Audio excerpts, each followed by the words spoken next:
बेटे बहू ने धोखे से पुश्तैनी दुकान और घर अपने नाम कर बूढ़ी माँ को सड़क पर फेंक दिया, लेकिन माँ के एक अनोखे दाव ने उन्हें उसी दुकान से बेदखल कर घुटनों पर ला दिया। नमस्कार दोस्तों, मैं विवेक वर्मा आपके अपने चैनल वर्मा स्टोरीज में आपका हृदय से स्वागत करता हूं। दोस्तों, माता पिता अपने बच्चों के लिए अपना पूरा जीवन एक भट्ठी में झोंक देते हैं। वे अपनी खून पसीने की कमाई से जो ईंट पत्थर का महल खड़ा करते हैं, उसमें उनका सपना बस इतना होता है कि उनका परिवार सुख से रहे। लेकिन जब उसी परिवार में लालच और बेईमानी का जहर घुल जाता है, तो वही बच्चे अपने माता पिता को उसी महल महल से एक पुराने कबाड़ की तरह बाहर फेंक देते हैं।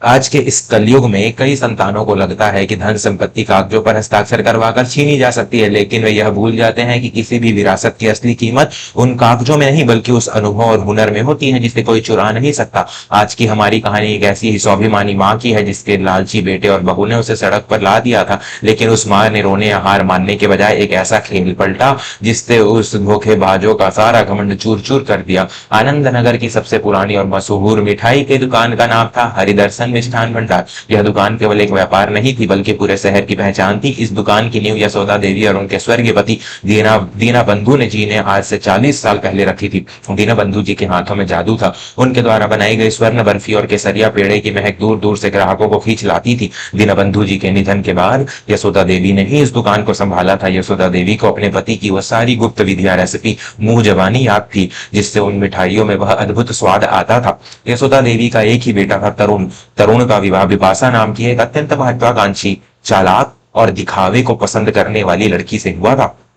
तरुण और विपाशा को मेहनत करने में कोई दिलचस्पी नहीं थी।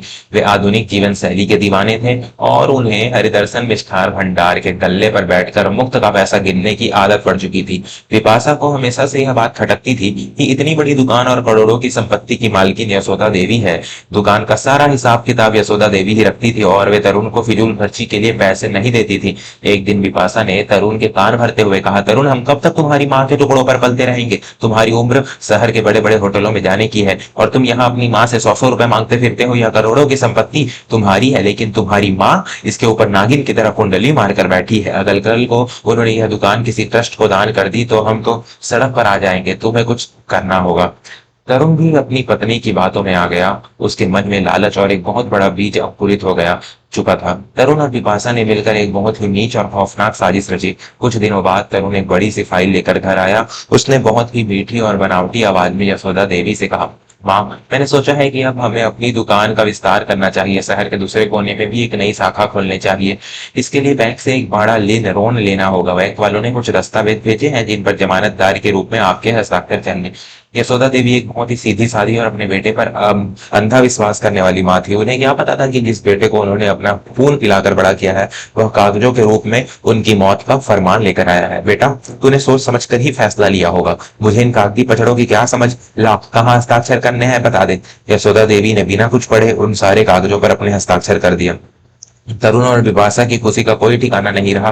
वे दस्तावेज कोई बैंक के ऋणी के कागज नहीं थे, बल्कि वे पूरी संपत्ति, घर और दुकान को यशोदा देवी के नाम से हटाकर तरुण के नाम करने के कानूनी पन्ने, गिफ्ट डीड थे। कागजों पर हस्ताक्षर होते ही तरुण और विपाशा का असली और भयानक चेहरा सामने आ गया। घर का माहौल रातों रात बदल गया। जो विपाशा कल तक मीठी बातें करती थी, वह अब यशोदा देवी पर नौकरानी की तरह हुक्म चलाने लगी।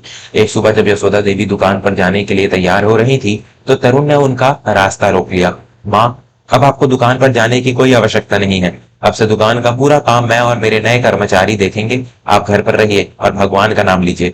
तरुण ने बहुत ही कठोर स्वर में कहा। यशोदा देवी हैरान रह गई। यह क्या कह रहा है बेटा? बिना मेरे उन मिठाइयों का स्वाद कौन तय करेगा? पुराने कारीगर मेरे इशारों पर काम करते हैं।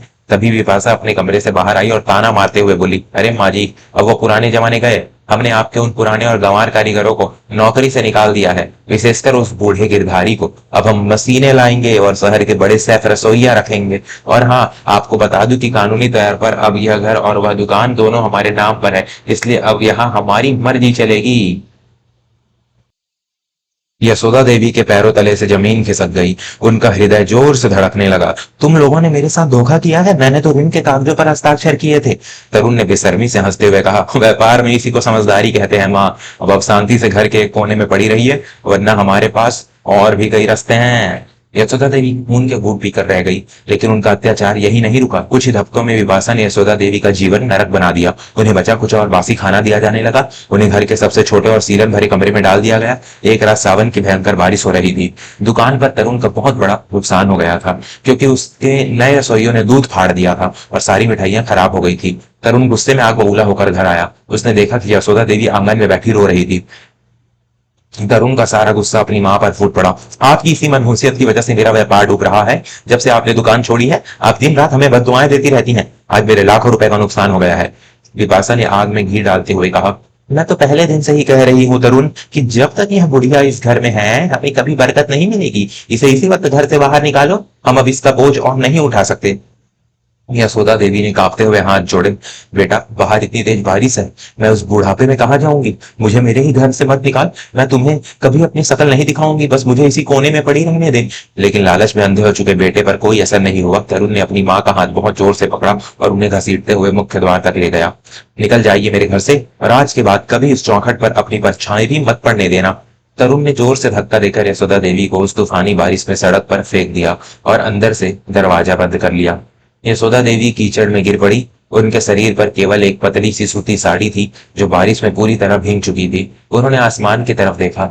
उनके आंसू बारिश के पानी में मिल गए थे। जिस बेटे को उन्होंने महलों का सुख देने के लिए अपना जीवन गला दिया था, आज उसी बेटे ने उन्हें लावारिस छोड़ दिया था। वे कांपते कदमों से उस अंधेरी और सर्द रात में सड़क पर आगे बढ़ने लगी। उनका कोई ठिकाना नहीं था। चलते चलते वे शहर के एक पुराने चौराहे पर पहुंची और वहीं एक बंद दुकान के पीछे छज्जे के नीचे बेहोश होकर गिर पड़ी। अगली सुबह जब यशोदा देवी को होश आया, तो उन्होंने खुद को एक छोटी सी कच्ची लेकिन बहुत ही साफ सुथरी झोपड़ी में पाया। उनके सामने वही पुराना कारीगर गिरधारी बैठा था, जिसे तरुण ने काम से निकाल दिया था। गिरधारी की आंखों में आंसू थे। मालकिन, आपकी यह क्या हालत हो गई। रात को मैं अपनी दवा लेने गया था, तो मैंने आपको उस चौराहे पर बेहोश देखा। मैं आपको यहाँ ले आया। उन पापियों ने आपके साथ यह क्या कर दिया। यशोदा देवी फफक फफक कर रो पड़ी। उन्होंने गिरधारी को सारी सच्चाई बता दी। गिरधारी ने गुस्से से कहा, हम पुलिस के पास चलेंगे मालकिन, हम उन्हें जेल भिजवाएंगे। यशोदा देवी ने अपने आंसू पोंछे। आज उनकी आंखों में बेबसी नहीं, बल्कि एक भयंकर संकल्प थी। ज्वाला धड़क रही थी। नहीं गिरधारी, पुलिस और अदालत के चक्करों में मेरी बची हुई जिंदगी भी खत्म हो जाएगी। तरुण ने मेरी दुकान छीनी है, मेरा हुनर नहीं। हरिदर्शन मिष्ठान भंडार केवल चार दीवारों का नाम नहीं था, वह मेरे पति के स्वाद और लोगों के विश्वास का नाम था। मैं अपने पति की उस विरासत को ऐसे ही मरने नहीं दूंगी। हम अपनी लड़ाई अपने हुनर से लड़ेंगे। यशोदा देवी ने हार मानने के बजाय एक नई शुरुआत करने का फैसला किया। गिरधारी के पास अपने जीवन भर की कुछ छोटी सी जमा पूंजी थी। उसने वह पैसा यशोदा देवी के चरणों में रख दिया। उसी चौराहे पर जहां यशोदा देवी रात को बेहोश पड़ी थी, उन्होंने एक छोटा सा लकड़ी का ठेला काट लगाया। यशोदा देवी ने खुद अपने हाथों से अपने स्वर्गीय पति की उसी पुरानी विधि से स्वर्ण बर्फी और केसरिया पेड़े बनाने शुरू किए। उन्होंने अपने ठेले का नाम रखा माँ की रसोई। शुरुआत के कुछ दिन बहुत मुश्किल थे। चिलचिलाती धूप में यशोदा देवी को ठेले पर खड़े होना पड़ता था, लेकिन जैसे ही शहर के पुराने ग्राहकों ने माँ की रसोई की बर्फी का स्वाद चखा, वे चकित रह गए। यह बिल्कुल वही स्वाद था जो सालों पहले हरिदर्शन मिष्ठान भंडार में मिलता था। धीरे धीरे पूरे शहर में खबर फैल गई कि असली स्वाद अब उस बड़े से शोरूम में नहीं, बल्कि चौराहे पर खड़ी एक बूढ़ी माँ के ठेले पर मिलता है। ग्राहकों की भीड़ यशोदा देवी के ठेले पर उमड़ने लगी। सुबह सुबह ही उनकी सारी मिठाइयां बिक जाती थी। दूसरी तरफ तरुण और विपाशा का बुरा हाल था। उन्होंने दुकान का रूप तो बहुत सुंदर कर दिया था, लेकिन मिठाइयों का स्वाद बिल्कुल बिगड़ चुका था। शहर के लोग अब उनकी दुकान पर जाना बंद कर चुके थे। जो भी मिठाई चखता, वो यही कहता कि यह तो रबर जैसी लगती है। तरुण का अहंकार अभी भी चरम पर था। उसने ग्राहकों को वापस खींचने के लिए दुकान के अंदर बहुत महंगा फर्नीचर लगवाया, विदेशी सजावट की। इन सब चीजों के लिए उसने बाजार के साहूकारों और बैंक से करोड़ों का रुपए का कर्ज ले लिया। उसे लगा कि दिखावे से ग्राहक वापस आ जाएंगे, लेकिन ग्राहक स्वाद के दीवाने थे, दिखावे के नहीं। तरुण की दुकान पूरी तरह से वीरान हो गई। मिठाइयां सड़ी रह जाती थी और उसे उन्हें कूड़े में फेंकना पड़ता था। उधर यशोदा देवी की प्रसिद्धि और कमाई दिन दुनी रात चौगुनी बढ़ रही थी। शहर के एक बहुत बड़े व्यापारी सेठ करुणाकर ने जब यशोदा देवी की मिठाइयां खाई, तो वे उनके हुनर के दीवाने हो गए। सेठ करुणाकर ने यशोदा देवी को अपनी एक बड़ी सी खाली पड़ी जगह में एक भव्य दुकान खोलने का प्रस्ताव दिया और सारा वित्तीय सहयोग प्रदान किया। कुछ ही महीनों में माँ की रसोई शहर का सबसे बड़ा और प्रतिष्ठित मिष्ठान भंडार बन गया। यशोदा देवी ने अपनी मेहनत, अपने हुनर और गिरधारी जैसे वफादार लोगों के साथ मिलकर एक बहुत बड़ा साम्राज्य खड़ा कर लिया था। समय का चक्र घूम चुका था। लगभग 2 साल बीत गए। तरुण का व्यापार पूरी तरह से ठप हो चुका था। वह कर्ज के दलदल में इतना गहरे डूब चुका था कि साहूकार रोज उसके घर के बाहर आकर गालियां देते थे। बैंक ने उसकी सारी संपत्तियों, जिसमें वह घर और पुश्तैनी दुकान भी शामिल थी, पर कब्जा कुर्की कर लिया था। तरुण और बिपाशा को घर से बाहर निकाल दिया गया था। बैंक ने तरुण की उस दुकान हरिदर्शन मिष्ठान भंडार को नीलाम ऑक्शन करने का फैसला किया। नीलामी के दिन तरुण और बिपाशा फटे हाल कपड़ों में रोते हुए बैंक के कार्यालय के बाहर खड़े थे। उन्हें उम्मीद थी कि शायद कोई दयावान खरीदार उन्हें उस दुकान में नौकरी ही दे दे। नीलामी की प्रक्रिया शुरू हुई। शहर के कई बड़े व्यापारी बोली लगा रहे थे, तभी एक बड़ी सी सफेद कार वहां आकर रुकी। कार का दरवाजा खुला और उसमें से जो इंसान बाहर निकला, उसे देखकर तरुण और बिपाशा की सांसें रुक गई। उनके पैरों के नीचे से पूरी जमीन खिसक चुकी थी। वह कोई और नहीं बल्कि यशोदा देवी थी। उनके चेहरे पर एक अद्भुत तेज छाप। उन्होंने एक बहुत ही सुंदर और साफ सूती साड़ी पहनी हुई थी। उनके साथ शहर के बड़े बड़े लोग और सेठ करुणाकर भी थे। बैंक के अधिकारियों ने अत्यंत सम्मान के साथ यशोदा देवी का स्वागत किया। नीलामी शुरू हुई। यशोदा देवी ने बिना किसी हिचकिचाहट के सबसे बड़ी बोली लगाई और अपनी ही उस पुश्तैनी दुकान को, जिसे उनके बेटे ने धोखे से छीना था, अपनी खुद की मेहनत की कमाई से वापस खरीद लिया। बैंक के अधिकारी ने कागजात यशोदा देवी के हाथों में सौंप दिए। तरुण और बिपाशा घुटनों के बल जमीन पर गिर पड़े। वे फूट फूट कर रोते हुए रेंगते हुए यशोदा देवी के पैरों के पास आए। हमें क्षमा कर दीजिए माँ, हम अंधे हो गए थे, हमने आपकी अहमियत नहीं समझी, हमारा सब कुछ बिक गया माँ, हम सड़क पर आ गए हैं, हमारे पास खाने के लिए एक निवाला तक नहीं है, हमें अपने चरणों में थोड़ी सी जगह दे दीजिए माँ, हम आपके जीवन भर गुलाम बनकर रहेंगे। तरुण दहाड़े मार मार कर रो रहा था। बिपाशा भी हाथ जोड़कर गिड़गिड़ा रही थी। मुझे माफ कर दीजिए माँ जी, मैं एक डायन हूँ, मुझे मेरे पापों की सजा मिल गई है। यशोदा देवी ने अपने पैर पीछे हटा लिए। उनकी आंखों में कोई आंसू नहीं थे, बल्कि एक ऐसी शांति थी जो तूफानों को पार करने के बाद आती है। मैंने तुम्हें उस दिन ही माफ कर दिया था तरुण, जिस दिन तुमने मुझे उस बारिश में सड़क पर फेंक दिया था। यशोदा देवी की आवाज में एक अजीब सी गंभीरता थी, क्योंकि उस रात तुमने मुझे घर से नहीं निकाला था, बल्कि तुमने मुझे मेरी असली ताकत से मिलवाया था। तुम लोगों ने कागजों पर हस्ताक्षर करवाकर ईंट और पत्थर छीने थे, लेकिन तुमने मेरे पति का दिया हुआ वह हुनर नहीं छीना था जो मेरे हाथों में बसता है। यशोदा देवी ने दुकान के उन कागजों को अपनी छाती से लगाते हुए कहा, मैं तुम्हें यह दुकान या अपनी दौलत वापस नहीं दूंगी, क्योंकि दौलत मुफ्त में मिल जाए तो इंसान उसका सम्मान करना भूल जाता है, जैसा तुमने किया। अगर तुम्हें सच में पश्चाताप है तो जाओ और किसी के यहाँ मजदूरी करो। मेहनत की है तो रोटी खाकर देखो कि पसीना बहाना किसे कहते हैं। मेरे घर के दरवाजे तुम्हारे लिए हमेशा के लिए बंद है। यह कहकर यशोदा देवी अपनी कार में बैठी और शान से वहां से चली गई। तरुण और बिपाशा वहीं सड़क पर बैठकर अपनी बर्बादी और अपने कर्मों पर जीवन भर के लिए आंसू बहाने लगे।